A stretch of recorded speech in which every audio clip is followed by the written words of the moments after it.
Assalamualaikum warahmatullahi wabarakatuh. Alhamdulillah alamin. Wahdahu wassalatu wassalamu ala asyrofil anbiya'i wal mursalin wa ala alihi washabbihi wasallam ajmain. Amma ba'du. Yang pertama-tama dan yang paling utama, marilah kita panjatkan puja puji syukur kita kehadirat Allah Subhanahu wa taala yang telah memberikan kita berlimpah nikmat, diantaranya nikmat kesehatan dan nikmat kesempatan, sehingga kita masih bisa mempresentasikan pada hari ini. Yang terhormat Bapak selaku dosen filsafat, yaitu Bapak Edi Saputra MPD, dan yang saya hormati saudara-saudariku sekalian. Di sini saya sebagai moderator, nama saya Muhammad Aulia Hasibuan, dan pembacaan narasumber kita pada hari ini ialah Meli Murni, Syarani, Meli Dayanti Harahap, dan Muhammad Irwan. Assalamualaikum warahmatullahi wabarakatuh. Perkenalkan, nama saya Meli Dayanti Harahap, NPM 21150060. Di sini saya akan membacakan latar belakang munculnya filsafat. Filsafat, terutama filsafat barat, muncul di Yunani semenjak kira-kira abad ke-7 sebelum Masehi. Periode filsafat Yunani merupakan periode terpenting dalam sejarah peradaban manusia. Hal ini disebabkan karena pada saat itu terjadi perubahan pola pikir mitosentris, yaitu pola pikir yang sangat mengendalikan mitos untuk menjelaskan fenomena alam. Orang Yunani yang hidup pada abad ke-6 sebelum Masehi mempunyai sistem kepercayaan bahwa segala sesuatunya harus diterima sebagai sesuatu yang bersumber pada mitos atau dongeng-dongeng.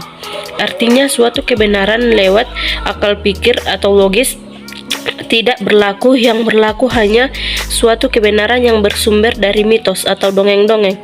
Setelah abad ke-6 Masehi muncul sejumlah ahli pikir yang menantang adanya mitos. Mereka menginginkan adanya pertanyaan tentang misteri alam semesta ini. Jawabannya dapat diterima akal atau rasional. Keadaan yang demikian ini sebagai suatu demitologi, artinya suatu kebangkitan pemikiran untuk menggunakan akal pikir dan meninggalkan hal-hal yang sifatnya metodologi. Upaya para ahli pikir untuk mengarahkan kepada suatu kebebasan berpikir ini kemudian hanya orang mencoba membuat suatu konsep yang dilandasi kekuatan akal pikir secara murni. Maka timbullah peristiwa ajaib dari Greek Miracle yang artinya dapat menjadikan sebagai landasan peradaban dunia. Dalam bukunya Alam Pikiran Yunani, Hatta Tafsir 2002 menjelaskan bahwa hal yang mendorong timbulnya filsafat adalah dua hal. Pertama, dongeng dan tahayul yang dimiliki suatu masyarakat atau suatu bangsa. Di antara masyarakat tersebut ada saja orang-orang yang tidak percaya begitu saja. Kemudian ia kritis ingin mengetahui kebenaran dongeng tersebut, lalu dari situ muncullah filsafat. Kedua, keinginan alam yang besar terutama ketika malam hari. Hal tersebut menyebabkan keinginan ketahuan orang-orang Yunani untuk mengetahui rahasia alam tersebut. Keinginan untuk mengetahui rahasia alam berupa pertanyaan-pertanyaan ini akhirnya menimbulkan filsafat juga. Demikianlah latar belakang filsafat tersebut. Assalamualaikum warahmatullahi wabarakatuh. Assalamualaikum warahmatullahi wabarakatuh dan selamat pagi.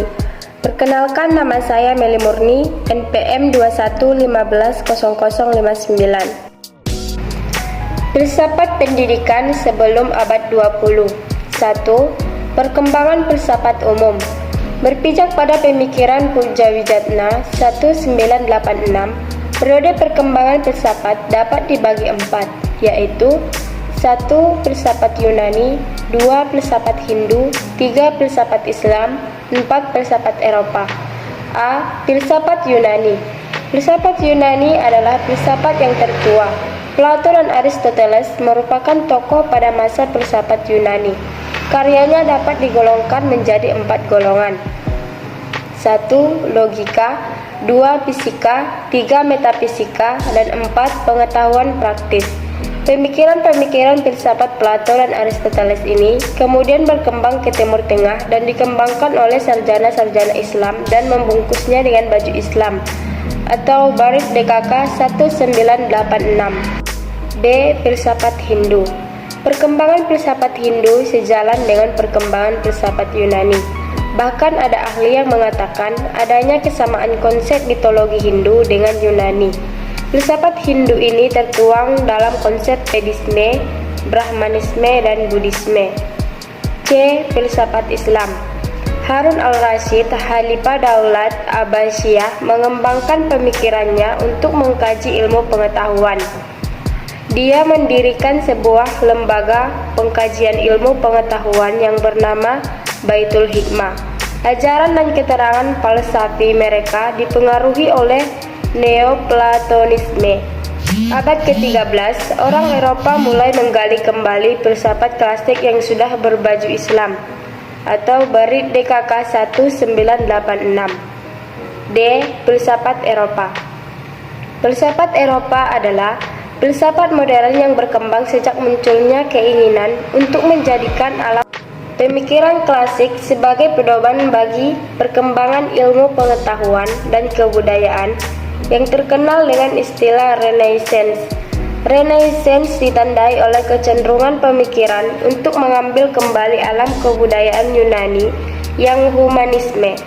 Pemikiran filsafat yang lain dalam perkembangan filsafat Eropa adalah aliran empirisme.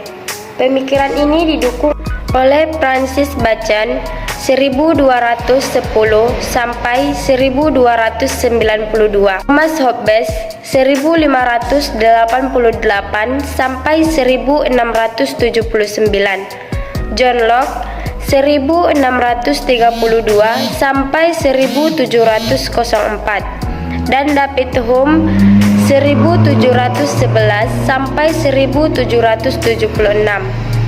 2. Perkembangan filsafat pendidikan. A. Pengertian filsafat pendidikan. Filsafat pendidikan adalah pengetahuan yang menyelidiki substansi pelaksanaan pendidikan yang berkaitan dengan tujuan, latar belakang, cara, hasil, dan hakikat ilmu pendidikan yang berhubungan dengan analisis kritis terhadap struktur dan kegunaannya. Menurut John Dewey, dalam kutipan Jamaluddin dan Abdullah, bahwa filsafat pendidikan merupakan suatu pembentukan kemampuan dasar yang fundamental bagi yang menyangkut daya pikir atau intelektual maupun daya perasaan atau emosional menuju ke arah tabiat manusia. Maka filsafat bisa juga diartikan sebagai teori umum pendidikan. B. Tinjauan pemikiran permulaan filsafat pendidikan. Perkembangan filsafat pendidikan diwarnai oleh filsafat empirisme yang diprakarsai oleh John Locke 1632 sampai 1704, yang dikembangkannya dari gagasan Comenius. Pokok pemikiran yang ditekankan oleh John Locke adalah menjadikan pengalaman keadriaan jalan satu-satunya kepada pengetahuan mengenai dunia fisik. Pemikiran selanjutnya yang mewarnai filsafat pendidikan adalah naturalisme, romantik, dan pendidikan nasional. Naturalisme romantik adalah filsafat pendidikan yang masih berpijak kepada kearifan kuno yang terkandung di dalam buku-buku berbahasa Latin. Perkembangan filsafat pendidikan di Amerika dimulai dari konsep pendidikan ketika Amerika Serikat dikuasai oleh pendatang. Assalamualaikum warahmatullahi wabarakatuh. Perkenalkan, nama saya Muhammad Irwan Soleh Utomo, NPM 2115008.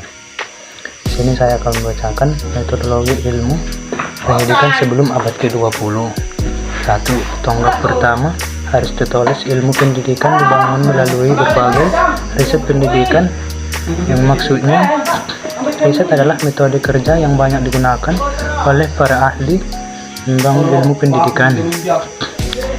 Menurut Aristoteles, bahwa hal yang khusus dalam metodologi ini adalah sebuah kesatuan dari materi dan bentuk-bentuk.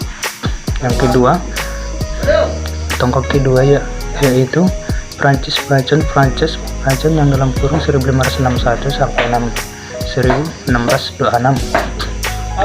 ialah pencetus tonggak kedua dalam perkembangan metodologi ilmu pendidikan, membangun kembali ilmu dan menantang konsep tentang ilmu dari Aristoteles. adalah keinginan dari Prancis, Bajon. Yang ketiga, tonggak ketiga perkembangan abad ke-19 dalam perkembangan. Tonggak ketiga ada 4 tokoh yang terdapat di dalamnya, yaitu 1. John Stuart Mill yang dalam kurung 1806 sampai 1873. Yang kedua, Philip Frank yang dalam kurung 1884 sampai 1966. Yang ketiga, Ernest Max yang dalam kurung 1838 sampai 1916. Dan yang keempat, Henry Poincaré yang dalam kurung 1954 1912. Tokoh yang pertama merumuskan teknik-teknik induktif menilai hubungan antara kesimpulan dengan